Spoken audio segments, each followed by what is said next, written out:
ഇന്ന് ഡേ 17 ആണ്. സോ ഇന്ന് നമ്മൾ നോക്കുന്നത് ബാറ്റേഴ്സിൻ്റെ ബാറ്റിംഗ് സ്റ്റൈലും അവരുടെ ഗ്രിപ്പും തമ്മിൽ എന്തെങ്കിലും ബന്ധമുണ്ടോ. പഴയ വെസ്റ്റ് ഇൻഡീസ് കളിക്കാരെയൊക്കെ നിങ്ങൾ ശ്രദ്ധിച്ചാൽ അറിയാം, ഒരു ബാറ്റിംഗ് ഗ്രിപ്പിൽ കുറച്ചും കൂടി കൈ കുറച്ചുകൂടി കയറ്റി പിടിക്കുന്ന ആൾക്കാരായിരുന്നു. ടോപ്പിലേക്ക് പിടിക്കുമ്പോൾ അവർക്ക് പവർ ഹിറ്റിങ്ങിന് കുറച്ചും കൂടി ഹെൽപ്ഫുൾ ആയിരുന്നു. ടെസ്റ്റ് കളിക്കുന്ന പുജാരേനെ പോലുള്ള പ്ലേയേഴ്സ് കളിക്കുമ്പോൾ ബാറ്റിൻ്റെ ഷോൾഡറിനോട് ഒരുപാട് ക്ലോസ് ആയിട്ടാണ് അവർ കൈ പിടിച്ച് അവർ മാച്ചസ് കളിക്കുന്നത്. അപ്പോൾ അവരുടെ മെത്തേഡ് എന്ന് പറയുമ്പോൾ കുറച്ചും കൂടി ഡിഫെൻസീവ് മെത്തേഡിലേക്ക് അവർ ഗെയിം മാറുന്നുണ്ട്.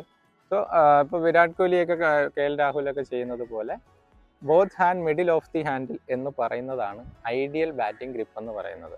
എന്നാൽ മാത്രമാണ് ഇവർക്ക് എല്ലാ രീതിയിലും ഹിറ്റ് ചെയ്യാനായാലും ഡിഫെൻസീവായിട്ട് കളിക്കാനായാലും എല്ലാ മെത്തേഡും ഒരുപോലെ ചെയ്യാനായിട്ട് കംഫർട്ടബിൾ ആവുള്ളൂ. ഈ പറഞ്ഞ ടെക്നിക്ക് നിങ്ങൾക്ക് ഹെൽപ്ഫുൾ ആവുന്നുണ്ടോ എന്നുള്ളത് നിങ്ങൾ ട്രൈ ചെയ്ത് നോക്കുക.